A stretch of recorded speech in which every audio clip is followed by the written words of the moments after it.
नमस्कार, आप सभी का स्वागत है रैम्पो चैनल में। और मेरे साथ एक बार फिर डॉक्टर राम कुमार हैं। डॉक्टर राम, बहुत बहुत स्वागत है। Thank you.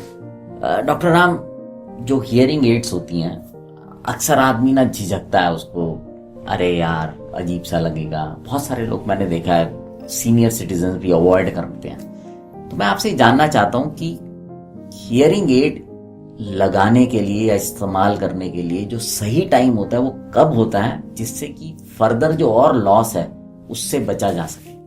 So hearing aid एक मेडिकल इक्विपमेंट है और ज्यादातर हम पेशेंट्स को देखते क्या है कि जब भी हम लोग रेकमेंड करते हैं हियरिंग एड तो पेशेंट्स को ज्यादा नॉलेज नहीं होता है और उसके कारण वो लोग इधर उधर से भटकते रहते हैं। फिर उनका जो प्रॉब्लम जो एक्यूट है उससे क्रॉनिक स्टेज में आने लगता है।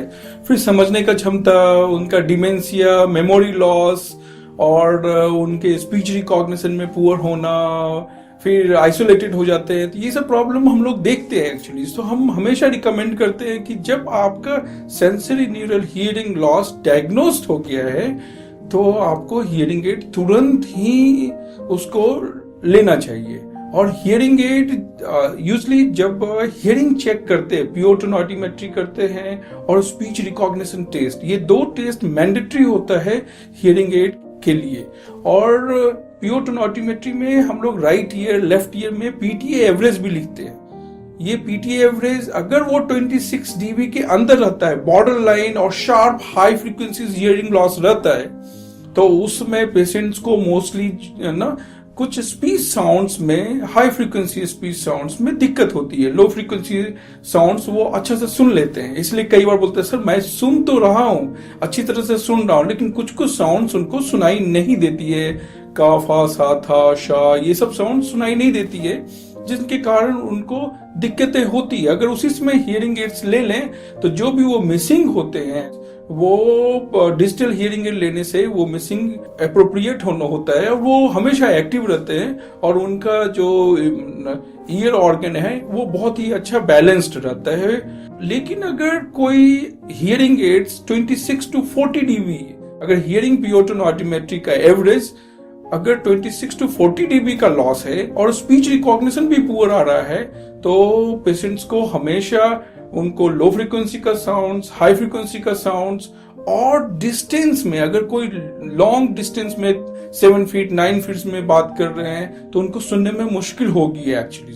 और जब ग्रुप में इंटरेक्शन कर रहे हैं, 4-5 लोगों के साथ बात कर रहे हैं तो उनको मुश्किलें होंगी। लेकिन अगर वो इंडिविजुअली अगर बात कर रहे हैं तो उनको मुश्किलें नहीं आती है। उस कंडीशन में भी आपको हियरिंग एड लेना चाहिए, जिससे आपका हियरिंग एड का जो आपका हियरिंग लॉस का जो क्षमता है वही रुका रह जाएगा और फिर आपका speech recognition, understanding abilities, memories भी बढ़ते रहेंगे।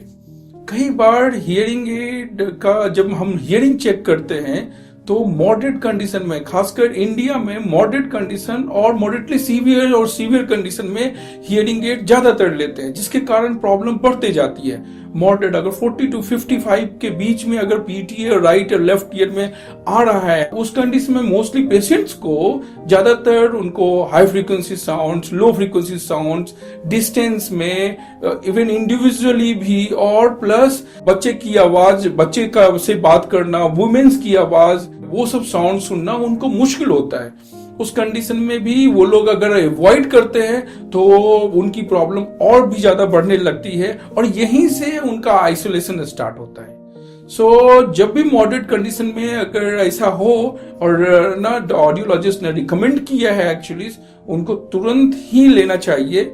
और अगर ये प्रॉब्लम फिर से अगर सीवियर कंडीशन में आ गया तो एम्प्लीफिकेशन, हियरिंग एड में टाइम लगता है, हियरिंग एड में भी मुश्किल लगती है उनको कंपनसेट करने में। और उस कंडीशन में आपको बहुत सारा स्पीच साउंड्स, जो स्पीच कन्वर्सेशन है, उनको फार साउंड्स ना, डिस्टेंस की sounds, low frequency, high frequency sound, general conversations और लेडीज की साउंड्स, जो communication, male voice, female voice का साउंड्स, और बच्चों का साउंड्स वो सब सुनने में मुश्किलें होती है और उसके कारण हमेशा वो आइसोलेटेड हो जाते हैं, एक जगह वो बैठ जाते हैं, ज्यादा इंटरेक्शन नहीं कर पाते हैं। उस कंडीशन में हम देखते हैं क्या कई बार उनके बच्चे और उनके परिवार के लोग लाउड बात करते हैं या कान के नजदीक बात करते हैं तो उनको सुनाई देती है एक्चुअली। तो उस कंडीशन में आप ऑलमोस्ट लेट हैं, लेकिन आपको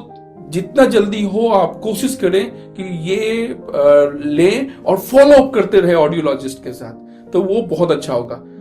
खासकर सीवियर टू प्रोफाउंड कंडीशन में, आफ्टर 90 प्रोफाउंड कंडीशन में हियरिंग एड 100% ना वो एक्यूरेटली आपको नहीं ना अप्रोप्रिएटली आपको नहीं मिल पाएगा एम्पलीफिकेशन। सो उस कंडीशन में हम लोग एज ए ऑडियोलॉजिस्ट बहुत सारे चेंजेस करते हैं आपको साउंड अच्छी तरह से सुनाने के लिए एक्चुअली। सो अगर कोई लेट आ रहे हैं और प्रोफाउंड कंडीशन में आ रहे हैं तो उस कंडीशन में हम लोग चेक करते हैं, उनका स्पीच रिकॉग्निशन चेक करते हैं। अगर उनका स्पीच रिकॉग्निशन लेस देन 50% होता है तो हम लोग रिकमेंड करते हैं कि आपको कॉक्लियर इम्प्लांट की जरूरत हो सकती है। ये इंफॉर्मेशन आप लोगों के लिए बहुत जरूरी है कि आपका पीटीए एवरेज, आपका hearing pattern of hearing loss, आपका severity of hearing loss, speech recognition, कौन सा आपका मोस्ट कंफर्ट लेवल है, कौन सा अनकंफर्ट लेवल है, ये सब चेक कर करके हियरिंग एड रिकमेंड होता है। और जितना जल्दी अगर आप हियरिंग एड ले लें, जो मेडिकल इक्विपमेंट है, लेने के बाद आपको फॉलो अप करना होता है। वो फॉलो अप अगर आप करते रहें, आपका जो फॉलो अप चार्ट है 15 डेज के बाद, 1 मंथ के बाद, 3 मंथ के बाद और एवरी 6 मंथ के बाद आपको ऑडियोलॉजिस्ट के साथ फॉलो अप कराना होता है। रिमेंबर, याद कर रखें कि हमेशा जब भी हियरिंग एड मेडिकल इक्विपमेंट लें तो डिजिटल हियरिंग एड होना चाहिए। ये हियरिंग लॉस के अनुसार से आपका प्रोग्राम होगा। 250 हर्ट्ज से लेकर के 8 किलो हर्ट्ज, कई अगर 40 डीबी, 60 डीबी, 70 डीबी अगर लॉस है, सभी फ्रीक्वेंसीज में अलग अलग लॉस है, तो वो लॉस उसी के अनुसार से आपको एम्पलीफिकेशन मिलेगा।